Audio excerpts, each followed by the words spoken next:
Welcome to our deep dive. Into the world of status quo bias. Oh, yeah. You know, the like sneaky tendency. We all have to just stick with what we know, even when change might be a good thing. Yeah. Like, we've got so much research and real world examples Right. to unpack and like get it. The studies show that companies lose billions of dollars every year Wow.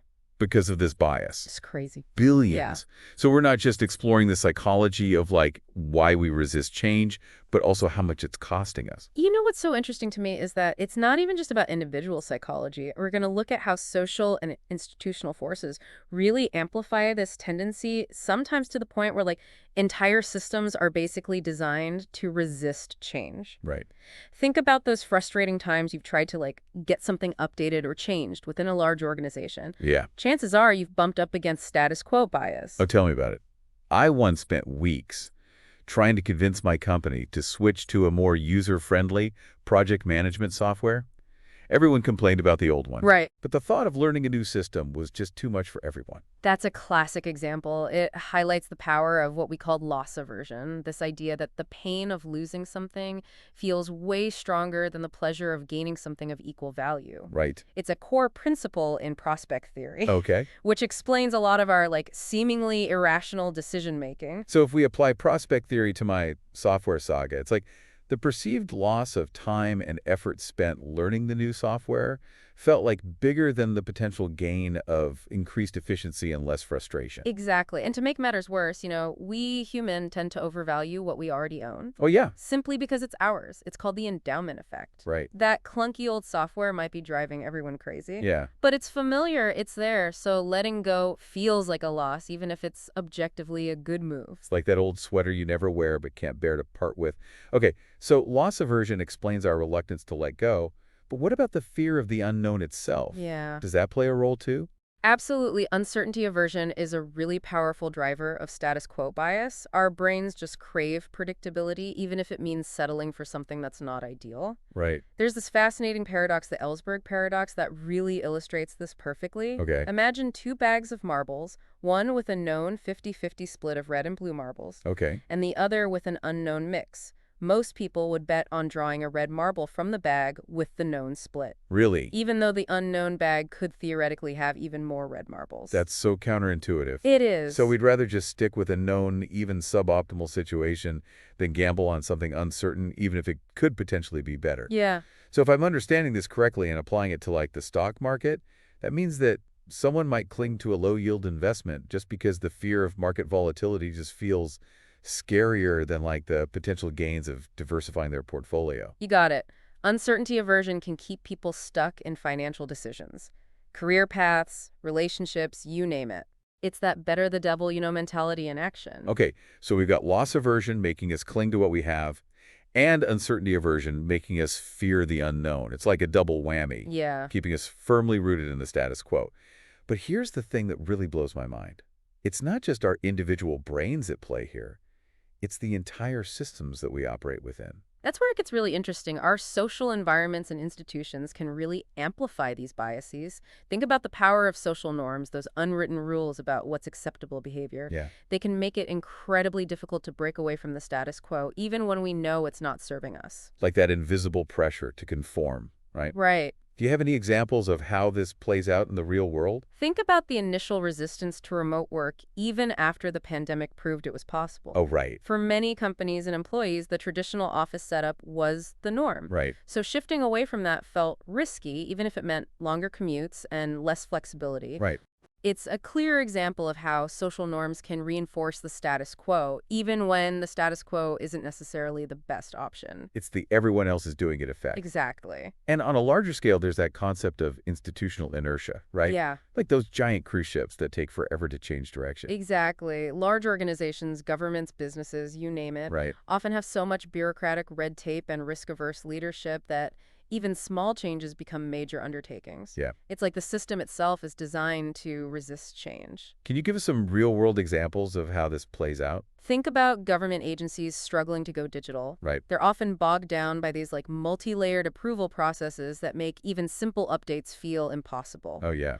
Or companies clinging to outdated technologies because leadership is just too afraid of potential disruptions or security risks to embrace the cloud, even if the data clearly shows the benefits. So it's not just that individuals are resisting change, it's that, like, the very structure of these institutions is built to maintain the status quo. Precisely. And it goes even deeper than that.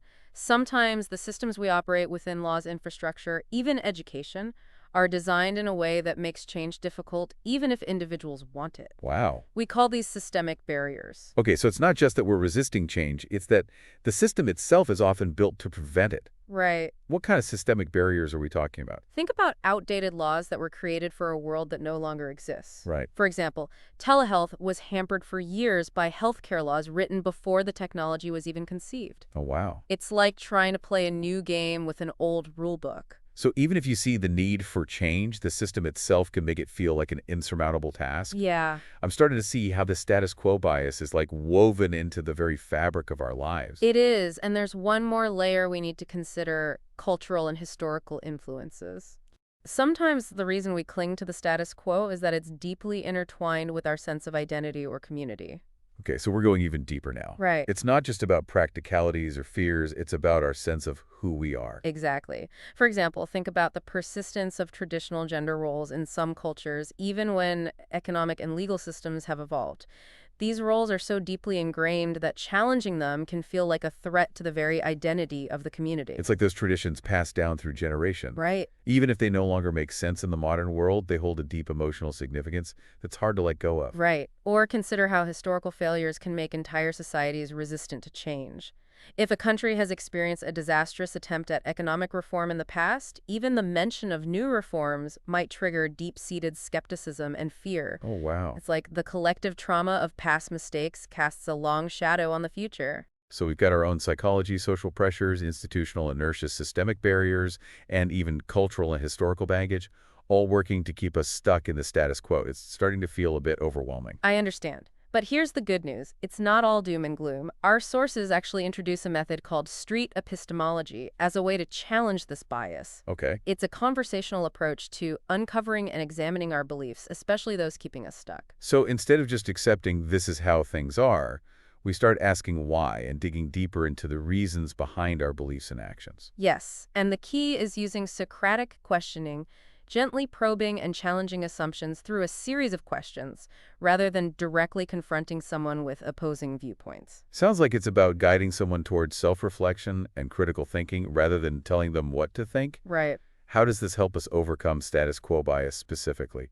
By asking questions like, what evidence do you have to support that the current way is better? Or how do you know that change will inevitably lead to a loss? You can help someone or even yourself uncover whether their resistance is rational or driven by fear habit or social pressure. Interesting. It's like holding up a mirror to their beliefs and helping them see things from a fresh perspective. This is fascinating. I'm already thinking about areas in my own life where I could use this approach. But we've covered a lot of ground in this first part of our deep dive. We have. We've seen how loss aversion makes us cling to what we have even when letting go might be beneficial. Yeah. We've explored how uncertainty aversion makes us fear the unknown, even when the unknown holds potential. And we've uncovered those like powerful influences of social norms, institutional inertia, systemic barriers, and even cultural and historical factors that keep us trapped in the status quo. It is a lot to take in, but understanding these forces is the first step towards breaking free.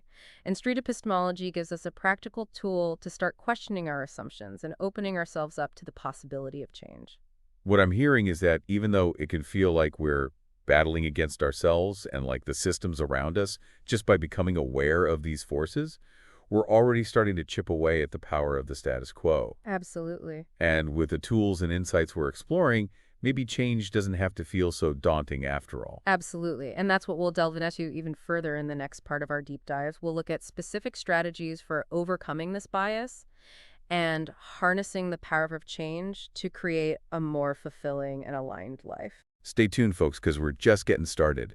And in the meantime, I encourage you to reflect on what's resonating with you so far. Where do you see the pull of status quo bias in your own life? Are there areas where you're resisting change, even when it might be beneficial? We'll be back soon to explore these questions and more.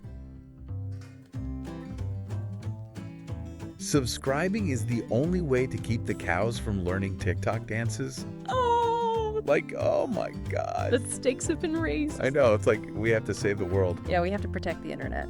From dancing cows. From dancing cows. I know. That's a noble cause. It is. I think so. Welcome back to our deep dive into status quo bias. I don't know about you, but after that first part, I'm already starting to see this bias like lurking everywhere. Yeah. Like we've been operating on autopilot, just accepting things as they are without really questioning why. It's true. We often underestimate how deeply ingrained this bias is, both in ourselves and in the systems around us. Right. But remember, awareness is the first step towards change. And the good news is we don't have to just passively accept the status quo. Right. There are practical strategies we can use to break free and actually embrace change. Okay, so enough with the diagnosis, let's talk solutions. In the last part, we touched on street epistemology as a method for challenging our beliefs. Right. Do you have any specific tips on how we can actually apply this in our everyday lives to overcome status quo bias? Absolutely. Remember, it all starts with asking why, when you notice yourself resisting a change, whether it's a new workflow at work or a personal decision you're putting off, Right.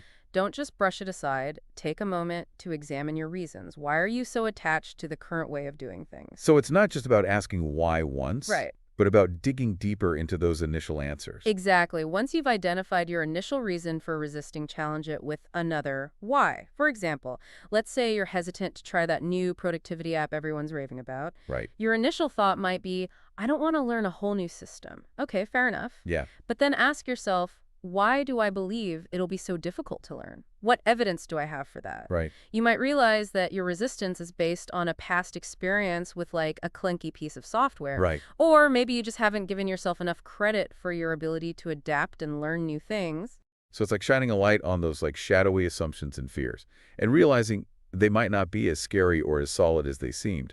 Sometimes just articulating those reasons out loud, even just to ourselves, can help us see them in a new light. You've hit the nail on the head. And here's another powerful tip. Think about how you're framing the change. Okay. Remember how we talked about loss aversion? Yeah. How the pain of losing something feels stronger than the pleasure of gaining something of equal value? Right. Well, we can actually use this to our advantage by Like, framing changes in terms of avoiding future losses rather than simply gaining benefits. So instead of focusing on what we might gain from a change, Yeah. we should highlight what we stand to lose by staying stuck in the status quo. Exactly. Suddenly, the cost of inaction feels much more real and tangible. That's so smart. It taps into that loss aversion instinct and makes the status quo seem much riskier than just sticking with the familiar. Right. And this framing technique works on a personal level, too. What other practical tips do our sources suggest? Another effective strategy is to reduce the perceived risk associated with change. One way to do this is by providing a safety net, a way to reverse the decision if it doesn't work out as planned. So it's like dipping your toes in the water before taking the full plunge. I'm noticing a theme here. It seems like a lot of these strategies are about making change feel less overwhelming and more manageable. You're exactly right. Another way to do that is by breaking down large, complex changes into smaller, more achievable steps. Right. This can help to reduce that feeling of paralysis that often comes with facing a major life change. This is such great advice for anyone feeling stuck in a rut or overwhelmed by the thought of making a big shift. Right. Whether it's switching careers, moving to a new city, or even just changing a long-standing habit. It applies to organizational change, too. Let's say a company is trying to shift to a more sustainable business model instead of trying to overhaul everything overnight. Right. They could start with small pilot programs in specific departments. Maybe they experiment with reducing waste in the cafeteria or switching to renewable energy sources in one of their buildings. That's so much more approachable than trying to tackle the entire sustainability challenge all at once. Right. It allows for learning, adaptation, and a sense of progress along the way. And speaking of progress, don't underestimate the power of celebrating those small wins. Every time you step outside of your comfort zone, every time you challenge the status quo, even in a small way, acknowledge your courage and resilience. It's like giving yourself a pat on the back for showing up and doing the work even when it feels difficult or uncomfortable. Speaking of support, our sources also highlight the importance of social proof, right? Yes. Seeing other people successfully navigating change can make us feel more confident about doing it ourselves. Absolutely. We're social creatures, and we tend to look to others for cues on how to behave, especially when we're feeling uncertain. If we see people we admire or trust embracing change, it can make the unknown feel much less scary. It's like that feeling of, well, if they can do it, maybe I can too. I'm thinking about how this plays out when you're trying something new, like joining a gym or learning a new skill. Seeing other people who are further along in their journey can be so inspiring and motivating. Exactly, and it works in professional settings as well. And remember, overcoming status quo bias is not about becoming a fearless change junkie who jumps at every new opportunity. Right. It's about developing a more conscious and intentional relationship with change. So it's not about eliminating the bias altogether, but about recognizing when it's holding us back and having the tools to challenge it and make choices that are truly aligned with our values and goals. You got it. It's about recognizing that change is a natural and inevitable part of life, Right. and that we have the power to choose how we respond to it. We can either let it happen to us, or we can actively shape it and use it as a catalyst for growth and transformation. This has been so insightful. We've covered so much ground, from framing and safety nets to breaking down big changes and leveraging social proof. It's like we've assembled a whole toolkit for navigating change more effectively. And we're not done yet. In the final part of our deep dive, we'll go even further exploring how to shift from simply overcoming status quo bias to actually harnessing the power of change to create a more fulfilling and aligned life. It sounds like we're moving from defense to offense. Right. From simply resisting the status quo to actively embracing change and using it to our advantage. I can't wait. But before we dive into that, we want to give you, our listener, a chance to reflect. Think about everything we've discussed so far. Where do you see the pull of status quo bias most strongly in your own life? And more importantly, what is one small step you can take today to challenge that bias and move towards a more fulfilling and aligned way of being? Think deeper, challenge better, and grow faster. It's all free at navigatingbeliefs.com. So it's appealing to people who want results, like, quickly. Yeah, like they're busy, they want to know what they're getting out of it. Makes sense. Time is precious these days. Welcome back to the final part of our deep dive into status quo bias. We've journeyed through the psychological pitfalls, the social pressures, and those sneaky systemic barriers that make change feel like impossible. Yeah.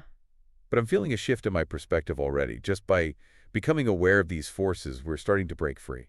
It's like we've been playing a game with a set of rules we didn't even know existed. Now that we're aware of them, we can start to bend them or even rewrite them entirely. Exactly. We've learned how to reframe our thinking, create safety nets, break down those overwhelming changes into manageable steps, and even leverage social proof to our advantage.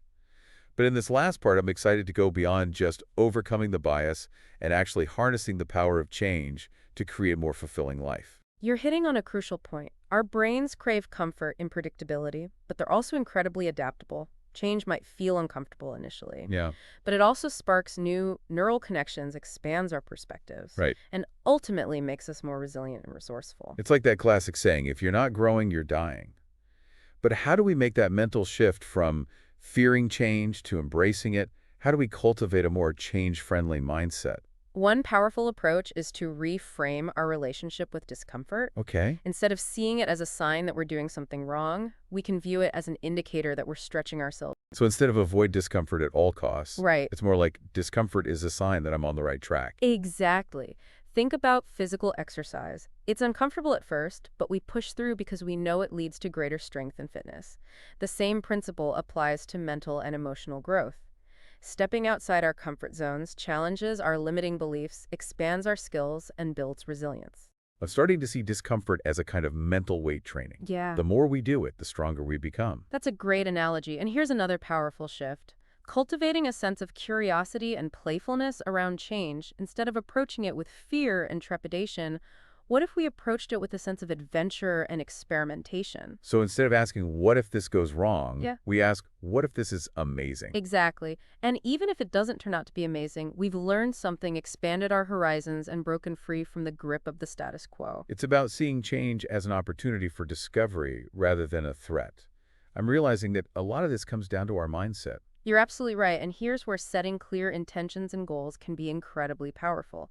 Intentions give us a direction to move in. Without a clear sense of where we want to go, it's easy to get swept along by the currents of the status quo. It's like having a compass to guide us through the wilderness of change. But how do we set those intentions in a way that actually moves us forward? Start by reflecting on your values. What truly matters to you? What kind of life do you want to create? Once you have a clearer sense of your values, you can start setting goals that are aligned with them. So it's not just about setting random goals. Right. It's about making sure those goals are in service of something bigger, something that gives our lives meaning and purpose. Exactly. It's about aligning our actions with our values. Precisely. And remember, break those goals down into smaller, more manageable steps. Even the most ambitious dreams can be achieved one step at a time. And don't be afraid to adjust those goals along the way. Life is a journey, not a destination. And sometimes the path unfolds in unexpected ways. Flexibility and adaptability are key, and celebrate those small wins along the way. Every time you step outside your comfort zone, every time you challenge the status quo, it's a victory worth celebrating. It's like giving ourselves a little pep talk. Hey, I did something brave today, good for me. Exactly. And speaking of support, don't underestimate the power of surrounding yourself with the right people.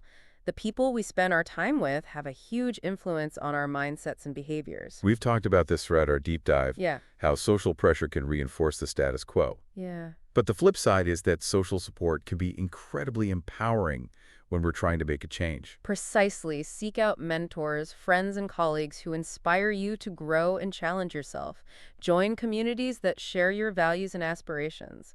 The more we surround ourselves with positive influences, the more likely we are to embrace change as an opportunity for growth and transformation. This deep dive has been so much more than just understanding status quo bias. It's about becoming conscious creators of our own lives. Yeah. We've gone from feeling stuck to feeling empowered, from fearing change to embracing its potential. And that's the key takeaway. Change is inevitable. It's happening all around us all the time. But we have a choice. We can either resist it and get swept along by the current, or we can embrace it and create a life aligned with our deepest values and aspirations. What a powerful way to wrap up our deep dive. Right. This reminder that we're not victims of circumstance, we're the authors of our own stories. By understanding and overcoming status quo bias, we reclaim our power to shape our destinies. So as you go about your day, your week, your life, remember, this change is not the enemy. It's an opportunity, an invitation to grow, evolve, and create something truly extraordinary. That's it for our deep dive into status quo bias. We hope you've enjoyed the journey and are feeling inspired to embrace the power of change. Until next time, keep exploring and keep growing.